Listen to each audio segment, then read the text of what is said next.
चलिए आज की वीडियो में एक्सरसाइज 7.1 का क्वेश्चन नंबर 7 देख लेते हैं। Find the point on x axis which is equi distance from 2, -5 and -2, 9। इस क्वेश्चन में हमें एक पॉइंट के कोऑर्डिनेट फाइंड करने हैं जो कि किस पे लाई करता है, एक्स एक्सिस पे लाई करता है और इक्वी डिस्टेंस है किससे, फ्रॉम इन दो पॉइंट्स के। लेट सपोज ये हमारा पॉइंट हो गया ए और ये बी हो गया। अब यहाँ पे हम एक पॉइंट ले लेते हैं पी जो कि इक्वी डिस्टेंस है इन दोनों के, ए और बी के। ये ए और बी के इक्वी डिस्टेंस पे है, हमने इसको पी ले लिया। हमें इसके कोऑर्डिनेट फाइंड करने हैं। तो जब भी पॉइंट एक्स एक्सिस पे लाई करते हैं ना तो हमारी वाई की वैल्यू क्या हो जाती है, 0 हो जाती है। कैसे समझ लेते हैं थोड़ा सा। ये हमारा ग्राफ है, अगर हमारा पॉइंट मान लो यहाँ पे है ये 1 ये 2, तो वाई हमारा 0 होगा। एक्स पे तो कहाँ आ गया 2 और वाई पे तो हमारा आगे जा ही नहीं रहा, तो ये वाई की वैल्यू 0 हो जाती है। इसी तरह से अगर हमारा पॉइंट वाई एक्सिस पे लाई करता है तो एक्स की वैल्यू 0 हो जाती है। तो अब इसे आगे सिंप्लीफाई कर लेते हैं। हमें क्या निकालने हैं, इस पी के कोऑर्डिनेट्स निकालने हैं।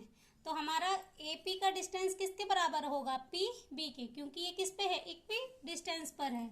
तो हमारा ए पी का डिस्टेंस बराबर होगा बी पी के। अब हमारा x1 y1 x2 y2, जब हम AP का डिस्टेंस लिखेंगे तो ये x1 y1 की वैल्यू हो गई और ये x2 y2। तो हमारा डिस्टेंस फॉर्मूला क्या होता है, x2 माइनस x1 की whole square plus y2 minus y1 की होल स्क्वायर। इसी तरह से हमारा यहाँ पे भी यही फॉर्मूला हो जाएगा, x2 माइनस x1 की whole square plus y2 minus y1 की होल स्क्वायर। अब यहाँ पे हम AP का डिस्टेंस निकालेंगे तो x2 की वैल्यू हमारी क्या है, x माइनस x1 की वैल्यू क्या है 2 का होल स्क्वायर प्लस y2 की वैल्यू 0 माइनस y1 की वैल्यू क्या है माइनस का 5 की होल स्क्वायर। अब BP के लिए हमारा x1 y1 x2 y2, तो x माइनस 2 की स्क्वायर होल स्क्वायर आएगी यहाँ पे प्लस y2 माइनस y1, तो 0 माइनस 9 की होल स्क्वायर। अब यहाँ पे a माइनस बी की होल स्क्वायर का फॉर्मूला खुल जाएगा, a square plus B square minus 2ab, तो 2 इंटू एक्स इंटू 2। यहाँ पे प्लस बन गया है तो 5 5 जा 25, ये हो जाएगा 25, 5 की स्क्वायर 25। अब इसी तरह से यहाँ a प्लस बी की होल स्क्वायर का फॉर्मूला खुल जाएगा, क्योंकि यहाँ पे माइनस माइनस प्लस बन गया। तो एक्स स्क्वायर प्लस 2 की square plus 2 into x into 2 plus 9 की स्क्वायर क्या हो जाएगी 81। 9 में से 0 माइनस करेंगे 9, 9 की स्क्वायर 81। अब यहाँ पे रूट से रूट कैंसिल कर देते हैं, इसकी हमें लगाने की जरूरत नहीं थी, वैसे हम यहाँ पे भी कैंसिल कर सकते थे।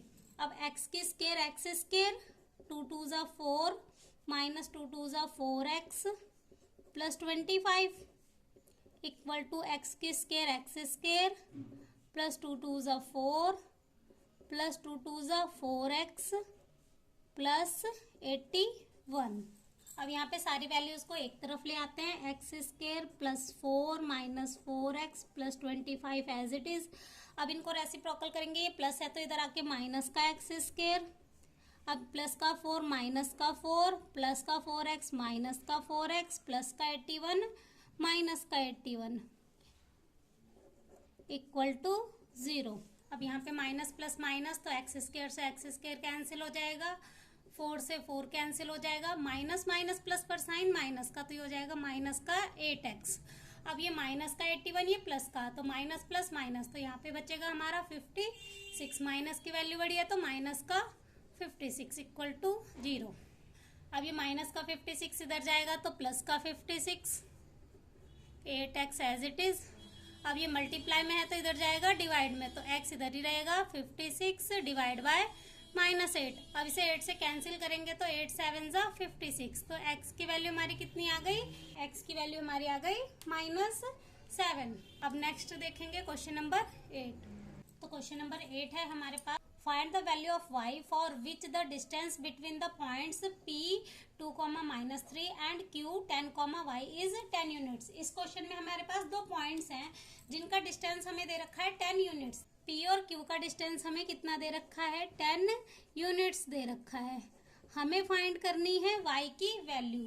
तो हम डिस्टेंस फॉर्मूला लिख लेते हैं, x2 माइनस x1 की whole square plus y2 minus y1 की होल स्क्वायर।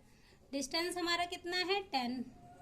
अब हमारी x2 की वैल्यू क्या हो जाएगी, ये हमारा x1 y1 x2 y2। तो हमारी x2 की वैल्यू है 10 माइनस x1 की वैल्यू क्या है 2, 10 माइनस 2 की होल स्क्वायर प्लस y2 की वैल्यू हमारी है y माइनस y1 की वैल्यू है माइनस का 3 की होल स्क्वायर इक्वल टू 10, क्योंकि इनका हमारा डिस्टेंस कितना है 10 है। अब सिंप्लीफाई कर लेते हैं, 10 में से 2 माइनस होएगा तो 8, 8 की स्क्वायर प्लस ये हो जाएगा y प्लस 3 की होल स्क्वायर। तो यहाँ पे फॉर्मूला लग जाएगा x प्लस वाई की होल स्क्वायर का। तो ये हो जाएगा y स्क्वायर प्लस 3 का square plus 2 into y into 3, 2xy। तो 2 into y into 3 equal to 10। यहाँ पे रूट, अब हम रूट को उधर ले जाएंगे तो ये क्या बन जाएगा, स्क्वायर बन जाएगा। 8 8 जा 64, सॉरी यहाँ पे 64 है, प्लस y की स्क्वायर y स्क्वायर, 3 3 जा 9 प्लस 2 3 जा 6 y। स्क्वायर इधर आके क्या बन, ओ सॉरी रूट इधर आके क्या बन जाएगा, स्क्वायर बन जाएगा। तो ये हो जाएगा 10 की स्क्वायर। अब यहाँ पे y square as it is plus 6y as it is. अब 64 में 9 प्लस करेंगे तो हमारा कितना आ जाएगा 73 इक्वल टू 10 की स्क्वायर क्या आ जाएगी 100। अब यहाँ पे हम प्लस का 7 इधर आएगा तो माइनस का 7, तो y square plus 6y equal to 100 minus 73, 100 minus 73। तो माइनस करके हमारे पास आ जाएगा y square plus 6y equal to 27। अब ये प्लस का 27 इधर आएगा तो माइनस का 27, तो y square plus 6y minus 27 equal to 0। ये हमारी बन गई क्वाड्रेटिक इक्वेशन बन गई। अब हम इसके पॉइंट्स निकालने के लिए इसको किससे सॉल्व करेंगे, फैक्टराइजेशन मेथड से। अब दो नंबर जिन्हें मल्टीप्लाई करके हमारा क्या आना चाहिए 27 आना चाहिए, और प्लस या माइनस करके क्या आना चाहिए 6 आना चाहिए। तो 9 3 जा 27 होता है, और 9 में से 3 माइनस करूंगी तो हमारा कितना आ जाएगा 6 आ जाएगा। अब यहाँ पे हमें प्लस का 6 चाहिए तो हम प्लस की वैल्यू को बड़ा रखेंगे, 9 माइनस 3 तो हमारा कितना आ जाएगा प्लस का 6 आ जाएगा। तो y square as it is. अब 6y को यहाँ पे हम स्प्लिट करके क्या लिखेंगे 9y माइनस 3y माइनस का 27 इक्वल टू 0। अब इनमें हमारे पास कॉमन क्या आ जाएगा y, तो बचेगा y प्लस 9, और यहाँ पे हमारे पास कॉमन क्या है माइनस का 3। अब माइनस 3 कॉमन आ गया तो यहाँ पे बचेगा प्लस का y प्लस 3 9 जा 27, 9 इक्वल टू 0। अब हमारा पहला ब्रैकेट बन गया y प्लस 9, और दूसरा क्या बन जाएगा जो हमने कॉमन निकाला था y माइनस 3। अब यहाँ पे हम वैल्यू निकाल लेते हैं, y plus 9 equal to 0, y equal to minus का 9, y minus 3 equal to 0, y equal to plus का 3। तो जो भी हमारी वैल्यू पॉजिटिव आती है वही हमारा क्या होता है आंसर। तो y की वैल्यू हमारी क्या आ गई 3, तो y की वैल्यू हमारी आ गई 3। यहीं से ही हमारा क्वेश्चन नंबर 8 हो जाता है कंप्लीट।